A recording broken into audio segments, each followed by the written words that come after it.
So this is just a pretty quick preview of what we're going to be doing at the October meeting. We are going to be celebrating CRAW, which is cubic right angle weave. It is a build-up from right angle weave, which this is an embellished right angle weave bracelet, but as you can see, you have 4 beads that are sitting in a diamond pattern, and you just, for right angle weave, you just interlock all of those little squares or diamonds to create your pattern. It makes a nice rope.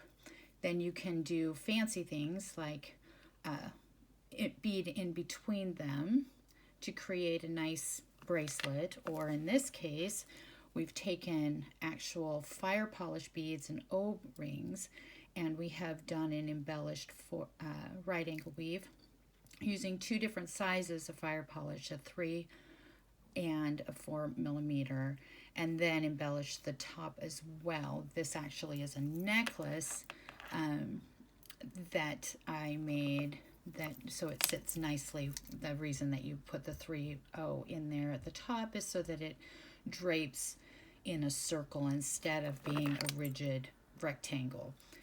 When you're making a necklace, you kind of want it to be a little bit more curved. For the class that we're going to be doing, it's a refresher on CRAW, which this is a CRAW rope.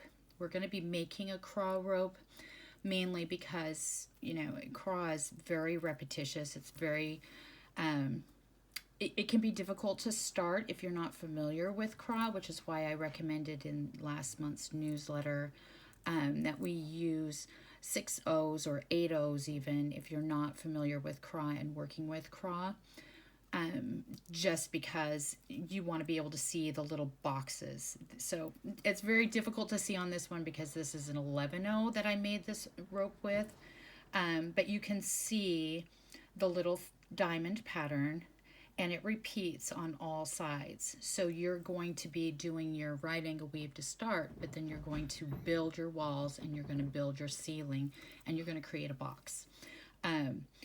I did a quick simple CRAW for this particular pendant, which was an experiment on, I don't even know what I was trying to do, but I did it. For my thing, I'm going to be working on a rope so that I can put this pendant on the rope. And we're going to kind of do that together.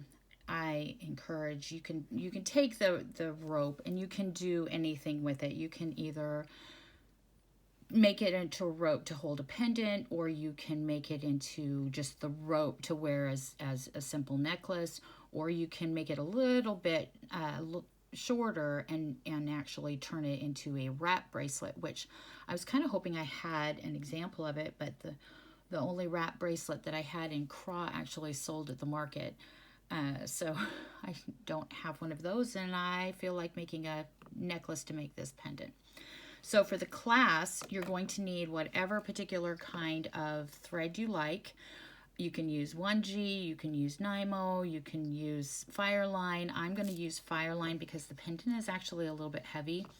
I'm probably not going to use 8-pound, but this was the only spool that actually I could find because my bead area is, well, it's kind of messy right now. So anyway, I'm going to use Fireline for mine just so that I've got some rigidity. I'm actually going to use 8 O's once I'm done with the refresher part of the stitch. But during the refresher, I'm going to actually use 6 O's. That way you can see the bead path, you can see how we're putting the right angle weave if you're not familiar with the right angle weave, how to do the right angle weave. You're also going to want a well-loved needle.